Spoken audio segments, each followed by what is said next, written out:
அரியலூர் மாவட்டத்தில் அரசு பேருந்தில் தேர்தல் விதிமுறைகளை மீறி வேட்பாளர் விளம்பரம் ஒட்டப்பட்டுள்ளது பரபரப்பை ஏற்படுத்தியுள்ளது. நாடு முழுவதும் நாடாளுமன்ற தேர்தல் அறிவிக்கப்பட்டு தேர்தல் நடத்தை விதிகள் அமலில் உள்ளது. இந்நிலையில் அரியலூர் மாவட்டம் ஜெயங்கொண்டம் பணிமனை கட்டுப்பாட்டில் இயங்கி வரும் அரசு பேருந்து ஒன்றில் விடுதலை சிறுத்தைகள் கட்சியின் சின்னமான பானை சின்னத்திற்கு வாக்கு சேகரிக்கும் சுவரொட்டி ஒன்று ஒட்டப்பட்டுள்ளது.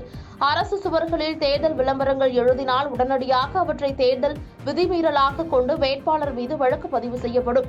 ஆனால் அரசு பேருந்திலேயே வாக்கு சேகரிக்கும் சுவரொட்டி ஒட்டப்பட்டுள்ளது தேர்தல் நடத்தை விதியை மீறியுள்ளதாக சமூக ஆர்வலர்கள் தெரிவிக்கின்றனர்.